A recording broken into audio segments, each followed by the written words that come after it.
We lost contact 3 days ago. But someone kept talking.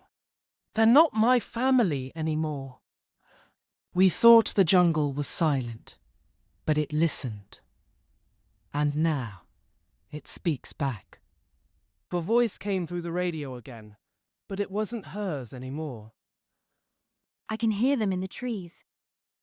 I never came back. She called out through the static, but something else called back. It wasn't just her voice on the tape. There was something beneath it. We were never just watching the jungle. The jungle was watching us.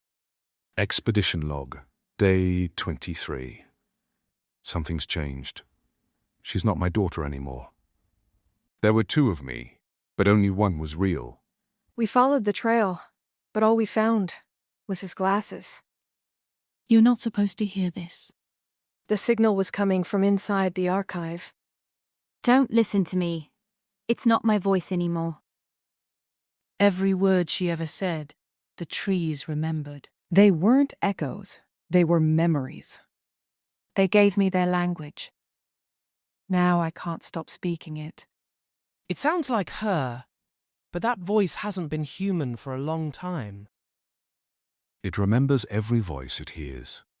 Now it's learning ours. You thought you were listening, but we were listening to you. Every time it plays, she smiles wider, like it's learning how to lie. I used to know that lullaby, but not like that. Not with the screaming. Darwin stopped talking days ago, but somehow his voice made it onto the tape.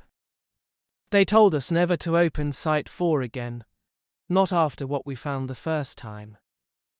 Whatever was sealed away wasn't meant to survive. And now it's listening.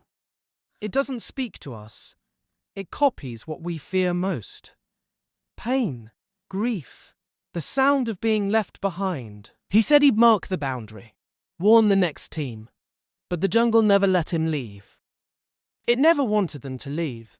Not Eliza, not Nigel, not any of us. Dawn broke, but the jungle didn't breathe. Darwin buried the last piece, not to forget her, but to silence what came after. It wasn't just a signal.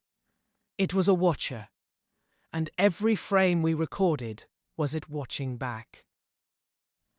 It kept recording, even after they were gone, even after she changed. Every frame, it chose what to remember. You thought you were alone in your head, but she's been watching through your eyes. She's not trapped in the signal anymore. You brought her here. You heard me once.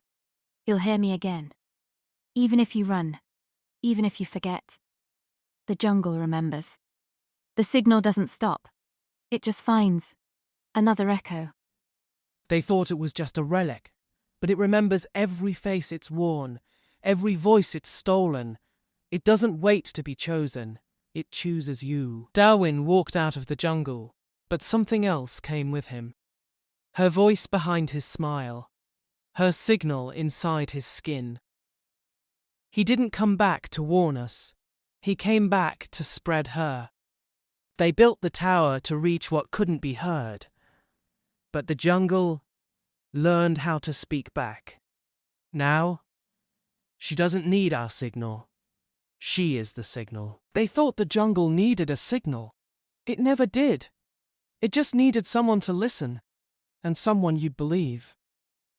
The last entry was never meant to be heard, but it plays anyway. Eliza's voice, too calm, too knowing, cuts through the silence, as if she never left, as if she was always listening. The vines move on their own, the altar breathes, and you're still watching. In the cave, nothing breathes, yet something sees. The monitors were meant to record us, now they reflect us. One screen clears, but it's not Eliza anymore. It's you, watching, watched. It started as a signal, a sound pretending to be her, but sound leaves shapes behind. And now, the voice is looking back. They thought they could stop the story. But I wrote the ending, and you're still listening. The jungle doesn't roar anymore. It remembers every voice, every answer. Their silence was never enough.